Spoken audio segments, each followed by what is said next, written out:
నమస్కారం అండి. నా పేరు డాక్టర్ ఆర్ఎంపి శెట్టి. జ్యోతిష్ శాస్త్ర విభాగంలో గత కొన్ని సంవత్సరాలుగా అనేక విషయాలు మీకు తెలుపుతూ వస్తున్నాను. మీరు చూస్తున్నారు, అనుసరిస్తున్నారు, లాభపడ్డారు కూడా, చాలా సంతోషంగా ఉంది. అయితే ఇప్పుడు నేను చెప్పేటువంటి ఒక ముఖ్యమైనటువంటి విశేషం ఏమిటంటే, ఈ యొక్క మకర రాశి వాళ్ళకి అక్టోబర్ మాసం 2024లో మాస ఫలితం ఎలా ఉంటుందో వివరిస్తున్నాను. జాగ్రత్తగా వినండి.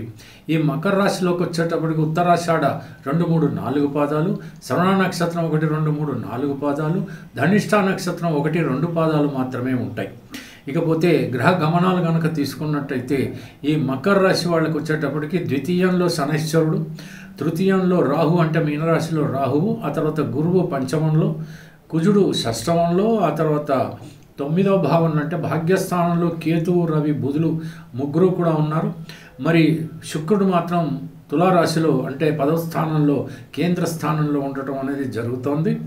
ఇకపోతే ఇది 1వ తేదీ అక్టోబరు 2024 సంవత్సరం నాటి ఒక గోచారం. ఇకపోతే అదే నెల అక్టోబర్ మాసంలో 31వ తేదీ మరి ఏం జరుగుతుంది, గ్రహ గమనాలు ఎలా ఉంటాయి అని కనుక మనం చూసుకున్నట్టయితే, ద్వితీయంలో శనైశ్వరుడు ఉండనే ఉంటాడు, తృతీయంలో రాహు ఉంటాడు, భాగ్యస్థానంలో మాత్రం కేతు ఉంటాడు, ఆ తర్వాత రవి మాత్రం ఇక్కడ 10వ స్థానంలో ఉండటం అనేది జరుగుతుంది. బుధుడు, శుక్రుడు లాభభావంలో అంటే వృశ్చిక రాశిలో ఉంటారు.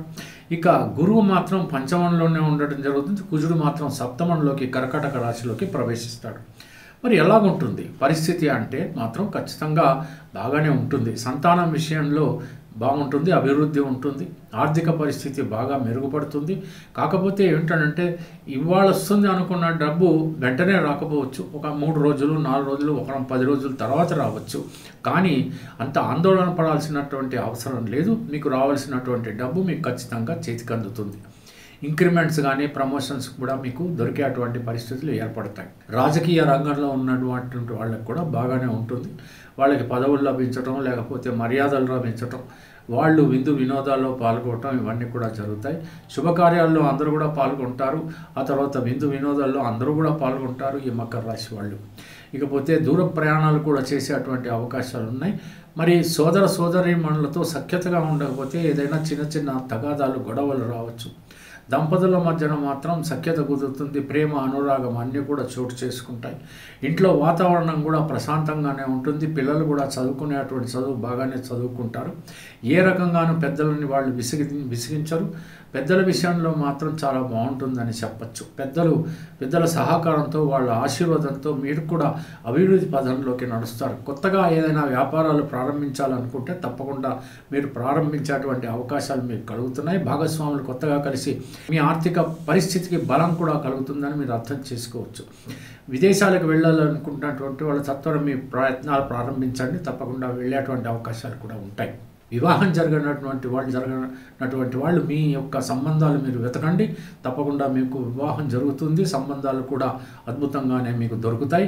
పురుషుడికి స్త్రీకి పురుషుడు ఈ విధంగా ఉంటుంది. ఏమాత్రం సందేహపడకుండా మీ ప్రయత్నాలు మీరు ప్రారంభించండి. ప్రొఫెషన్ రంగంలో ఉన్నటువంటి వాళ్ళకు కూడా బాగానే ఉంటుంది. ఆర్థిక పరిస్థితి బాగుంటుంది. వాళ్ళకి గౌరవం, ప్రతిష్ట అన్నీ కూడా ఉంటాయి. ఏది ఏమైనప్పటికీ కూడా ఈ మాసం అంతా కూడా శత్రుజయం అని చెప్పవచ్చు. మీరు ఏ మాట మాట్లాడినా మీరే కరెక్ట్ అని అంటుంటారు. లేకపోతే మాత్రం శత్రుత్వం కనుక ఎవరైనా మీ మీద పెంచుకుంటే మాత్రం వాళ్ళు ఓడిపోయేటువంటి ప్రమాదం ఉంది. అంచేత కోర్టు కేసులు ఉన్నటువంటి పక్షంలో వెంటనే పూర్తి చేసుకోవడానికి ప్రయత్నించండి. ఇక ఏదైనా కొనుగోలు చేసేటువంటి పరిస్థితులు కూడా ఏర్పడతాయి. వాహనం కానీ, ఇల్లు కానీ, లేకపోతే ఏదైనా ప్లాట్ కానీ, ఇలాంటి విషయంలో మీరు కొంచెం శ్రద్ధ వహించి ప్రయత్నాలు చేసినట్టయితే తప్పకుండా కొనే అవకాశం కూడా లభిస్తుంది. ఇక మరో విషయం ఏంటంటే తప్పకుండా ప్రతిరోజు కూడా భక్తి శ్రద్ధలు అవసరం. మకర రాశి వాళ్ళు తప్పకుండా హనుమాన్ చాలీసా చదవండి.